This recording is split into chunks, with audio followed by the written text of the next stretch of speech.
आप देख रहे हैं इस वक्त सलाम दक्कन।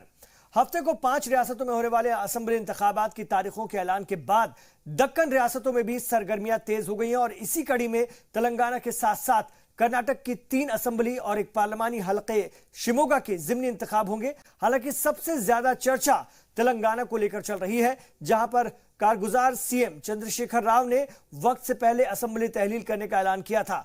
5 रियासतों के साथ तेलंगाना में भी इंतखाबात कराए जाने का AIMIM ने इस्तकबाल किया। हालांकि इस मौके पर असदुद्दीन ओवैसी का KCR प्रेम साफ दिखाई दिया। उन्होंने कहा कि वो चाहेंगे कि रियासत में ज्यादा से ज्यादा AIMIM उम्मीदवार जीते और चंद्रशेखर राव दोबारा सीएम बने। हालांकि दोनों जमातों में किसी तरह के इत्तेहाद का ऐलान नहीं हुआ है, जबकि कांग्रेस की क़यादत में TDP, CPI समेत कुछ इलाकाई पार्टियों के साथ इंतखाब लड़ने के इम्कानात हैं। और मीर मेहंदी अली बाकरी इस वक्त हमारे साथ जुड़ गए हैं हैदराबाद से फोन लाइन पर हमारे रिपोर्टर। लेकिन इससे पहले आपको सुनवाते हैं क्या कुछ कहा असदुद्दीन ओवैसी ने। मैं तो उम्मीद कर रहा था कि शायद तेलंगाना के थोड़ा और जल्दी हो जाएंगे, मगर डेट्स आ गए हैं और मैं उम्मीद करता हूं कि ना सिर्फ तेलंगाना की आवाम बल्कि पूरे 4 रियासत की आवाम इन इलेक्शन में बढ़ चढ़ कर हिस्सा लेगी और पहले से ज़्यादा पोलिंग परसेंटेज होगा। और हम इसका वेलकम करते हैं कि तेलंगाना में इलेक्शन हो रहे हैं और मुझे पूरा यकीन है कि तेलंगाना की आवाम इसमें हमारी पार्टी कैंडिडेट्स को कामयाब भी करेगी और KCR को दोबारा चीफ मिनिस्टर बनाएगी। मीर मेहंदी अली बाकरी हमारे साथ जुड़ गए हैं इसी खबर पर। मीर मेहंदी, आपसे ये जानना चाहेंगे, ये सबसे अहम बात है कि ओवैसी फैक्टर कितना काम करेगा। हालांकि TRS और ओवैसी की पार्टी में इत्तेहाद नहीं है जाहिर तौर पर, लेकिन कहीं ना कहीं ये दोनों चाहते हैं कि एक दूसरे के कैंडिडेट जीतें, तो ओवैसी फैक्टर कितना अहम किरदार अदा करेगा इस इलेक्शन में? देखिए, दोनों जमातों में अलायंस है जी, मगर अंडर द टेबल कहा जाता है जिसे, वो अलायंस है जी। जहाँ कैंडिडेट TRS के भी हुए वहाँ कैंडिडेट मस्जिद इत्तेहाद मुस्लिम के भी होंगे, लेकिन जिस तरीके से होता है प्रोफेशनल तरीके से, जहाँ पर कैंडिडेट एक दूसरे के खिलाफ नहीं ठहरते, यहाँ ऐसा नहीं है। यहाँ पर कैंडिडेट एक दूसरे के खिलाफ ठहरेंगे जरूर, लेकिन ऑफिशियल तरीके से नहीं ठहरेंगे। डमी कैंडिडेट ठहरा किया जाएगा। इनका ये अलायंस किस तरीके से होता है हैदराबाद में जी, जिस तरह कांग्रेस और TDP का अलायंस है, एक दूसरे के खिलाफ उम्मीदवार नहीं ठहरा करते हैं, वो सीट में बंटवारा कर लेते हैं, जबकि मजलिस मुस्लिमीन और TRS में सीट का बंटवारा नहीं है, बल्कि वहाँ कैंडिडेट ठहरेंगे एक दूसरे अपोजिशन के जी। मीर मेहंदी अली, इस बार मेरा सवाल भी बहुत अहम है। मैंने आपसे अभी पूछा कि ओवैसी जो फैक्टर है वो कितना तेजी से काम कर रहा है, कितना उनको सपोर्ट है, क्या इन इलेक्शंस में कुछ सपोर्ट दिख रहा है उनकी पार्टी को? देखिए, OCP में जहाँ पर 7 MLA आते हैं इनकी कॉन्स्टिट्यूंसी में, जो हमेशा जीतते हैं, क्योंकि जो अंदरूनी अलायंस में आपको जो बता रहा था वो यहाँ पर होता है, जिसके लिए कैंडिडेट से मजबूत नहीं ठहरता। इस बार उम्मीद है कि OCP में इलेक्शन होगा। OCP में इलेक्शन नहीं होता है क्योंकि वहाँ पर पूरे डमी कैंडिडेट ठहरा जाते हैं जी। इस बार कांग्रेस अपनी उम्मीदवार ठहरा करेगी, फिर भी मजलिस मुस्लिमीन अपर हैंड चल रही है अभी तक, और अभी से लोग कैंपेनिंग शुरू कर दिए हैं। तारीख में पहली बार ऐसा हुआ है जहां पर मजलिस मुस्लिमीन ने इलेक्शन की देर से पहले अपनी लिस्ट कर दी है। ठीक है, बहुत शुक्रिया मीर मेहंदी अली आपका हैदराबाद से इस पूरी जानकारी के लिए। कर्नाटक में भी 3 असेंबली इंतखाब की सीटों के साथ साथ शिमोगा जो पार्लिमानी हलका है वहां पर भी जिमनी इंतखाबात का ऐलान किया गया है। इसको लेकर के कांग्रेस के साथ साथ BJP भी सवाल उठा रही है।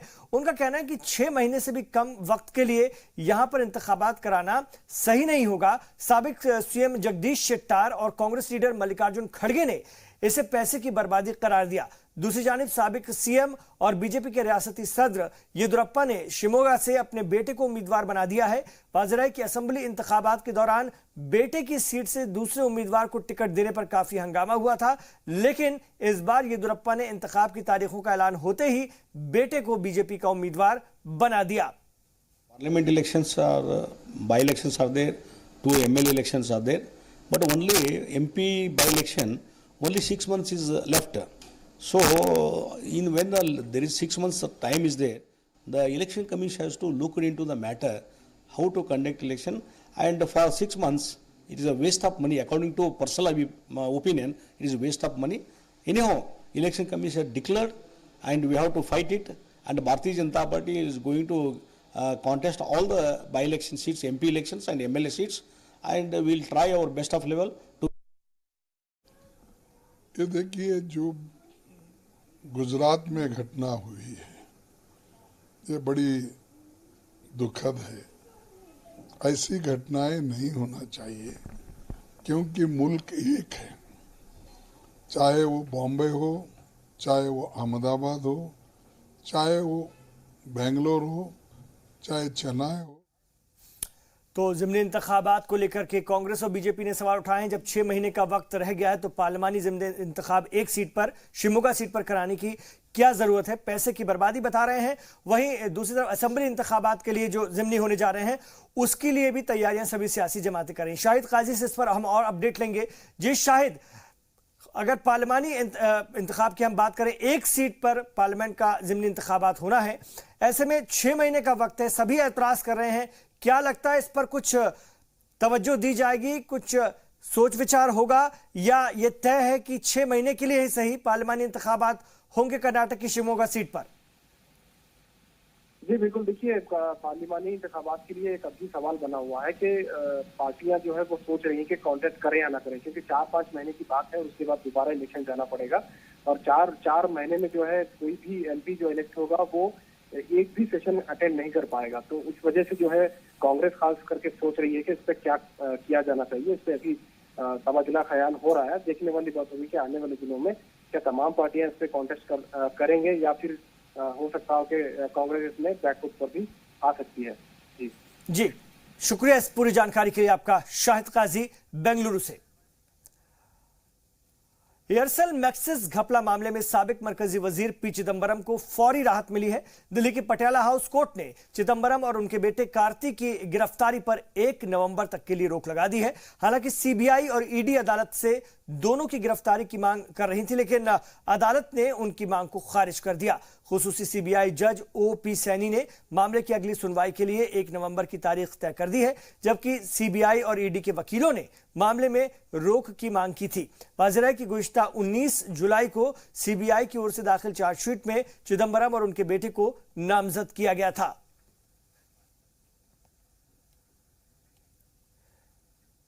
कर्नाटक में एंटी करप्शन ब्यूरो की कार्रवाई जारी है। रियासत के बेलागवी में कई अफसरान और लीडरान की रिहाइशगाह पर छापेमारी की गई, जिसमें कि करोड़ों रुपए कैश और बड़ी तादाद में सामान बरामद हुआ है। इस मामले में एसीबी के आईजीपी का कहना है कि गैर कानूनी तरीके से रखे गए और छुपाए गए पैसे पर उनकी नजर है और इस दायरे में आने वाले किसी भी तरह के लोगों के साथ कोई नरमी नहीं बरती जाएगी। हालांकि अपोजिशन जमातें ऐसी कार्रवाइयों को लेकर लगातार सवाल उठाती रही हैं।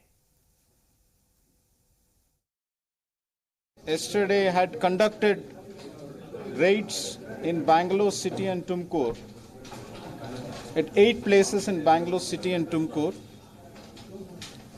with respect to 2 government servants, public servants, Mr. N.G. Gaudaya, Engineering Officer number 5 of Bangalore Development Authority, and Shri Swami, T.R. Swami, Chief Development Officer of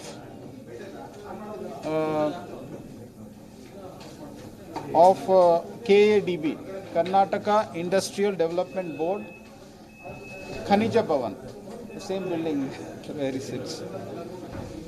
So, from Swami and from the places where we have raided for Mr. Swami's assets, disproportionate assets, we had recovered 4.52 crores of cash, 3 cars, 1.6 kilograms of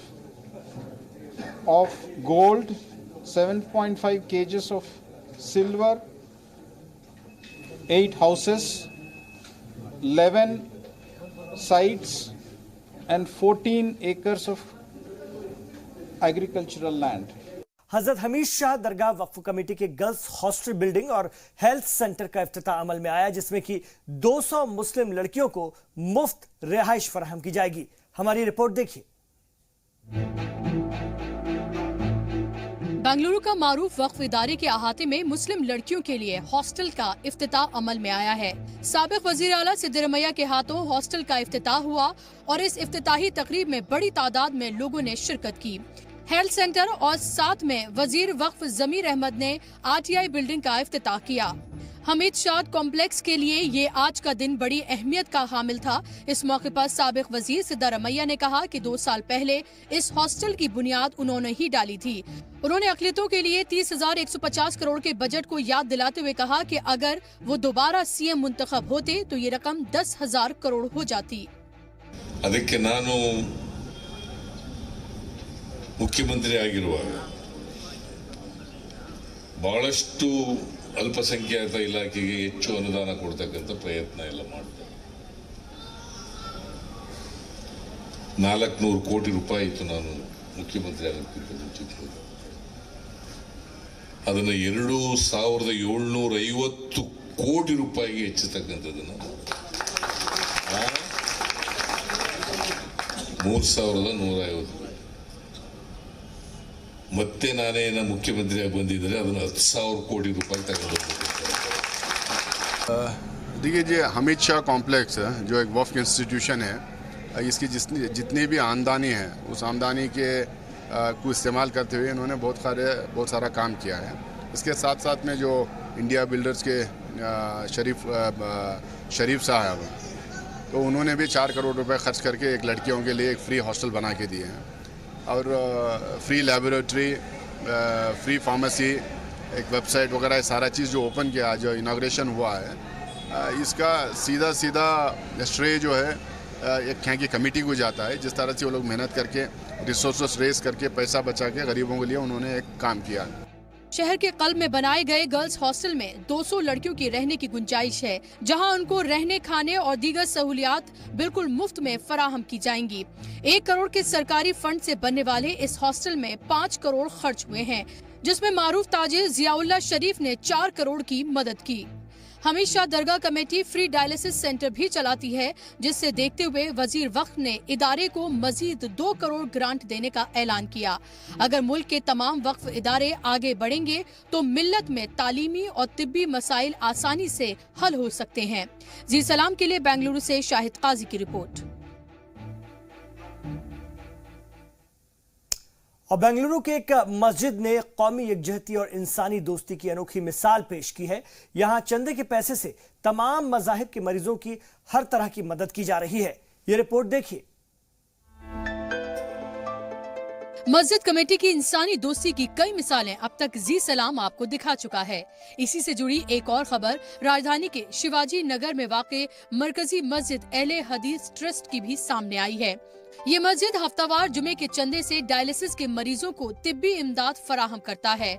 4 Minar trust board के तहत 5 मस्जिदें आती हैं, जिसमें चंदे वसूले जाते हैं और इसी आमदनी के पैसे से डायलिसिस करवाया जाता है। मुस्तहिक मरीजों में सभी मज़ाहिब का गरीब तबका शामिल रहता है। इस हफ्ते राज्यसभा रुकन हनामन तप्पा बतौर गेस्ट बुलाए गए थे।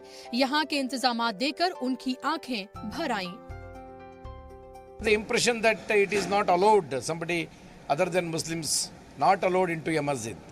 But today it was told to me that any human being can enter and have their prayers, need not be a Muslim, for which I am very happy and I am really delighted by this.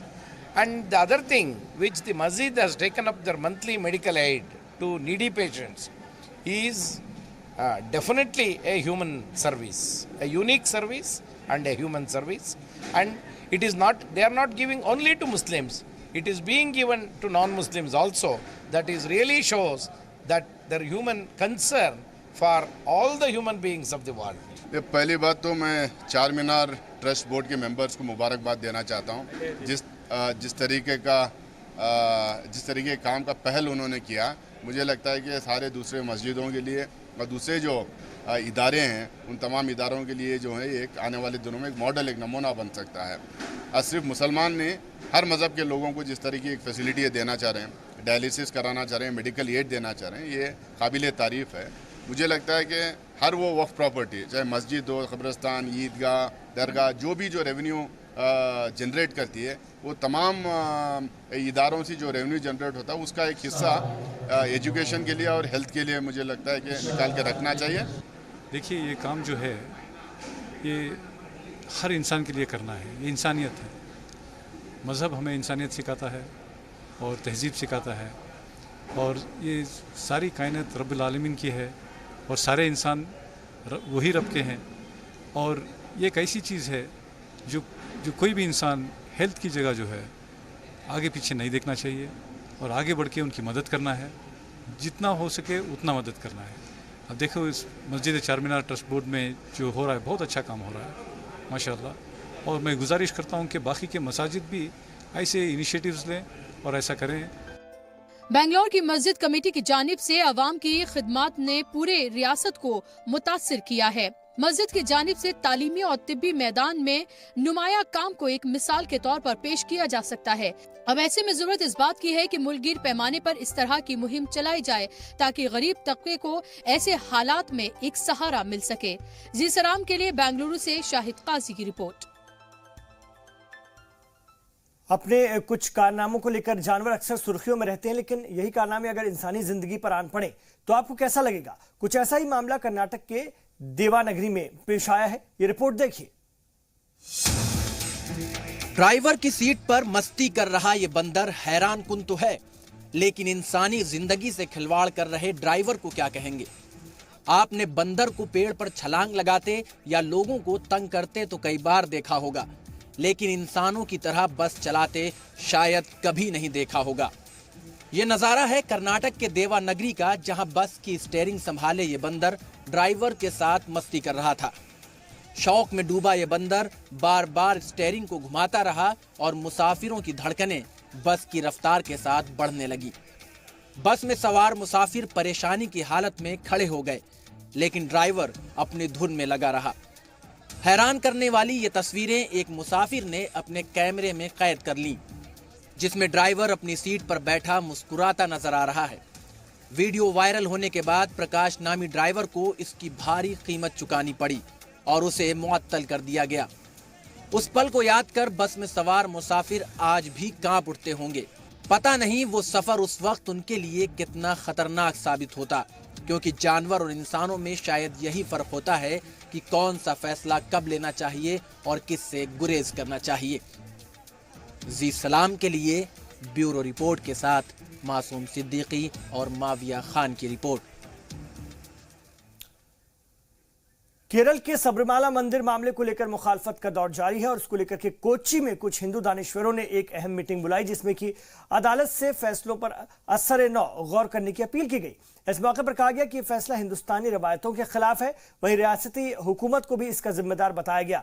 वाज़ेह है कि रियासती हुकूमत का कहना है कि supreme court के फैसले के बाद इसे नाफिज करना उसकी मजबूरी है, क्योंकि अकीदत की हिफाजत की पॉलिसी पर हुकूमत कुछ नहीं कर सकती। वहीं लेफ्ट दानिश्वर लगातार हुकूमत का दिफा कर रहे हैं। The position of the government is that the government is not ready to go for a review because the present government is led by the Marxist party. Marxism basically never believes in God and its rituals. So according to their party doctrine, the position adopted by the chief minister is absolutely correct, because they cannot go for a God. According to Marxism, there is no place for God in Marxism. It believes in dialectical materialism. Dialectical materialism believes that the ultimate reality is matter and it works dialectically, and we are not in need of a God. Yes. No, that is their declared policy is that they wanted to implement their ideology wherever it is possible. Fortunately, they got a judgment in favor of them from the Supreme Court, so they are very happy. अदाकारा Sunny Leone की आने वाली film वीरा महादेवी की मुखालफत शुरू हो गई है। बेंगलुरु में हुए एहतजाज के दौरान मुजाहिरीन ने सनी लियोनी की तस्वीर को नजर आतिश किया। कन्नड़ा ग्रुप से जुड़े लोगों का कहना है कि सनी लियोनी जैसी फहश अदाकारों को वीरा महादेवी के रोल में दिखाना गलत है, जिसकी मुखालफत बड़े पैमाने पर होगी। इस मौके पर एहतजाजियों ने फिल्म जगत और हुकूमत को आगाह किया कि अगर ये फैसला वापस नहीं लिया गया तो बहुत जल्द रियासत गिर पैमाने पर मुखालफत शुरू की जाएगी। इन तमाम खबरों पर हमारी नजर बनी हुई है। आप रहिए जी सलाम के साथ।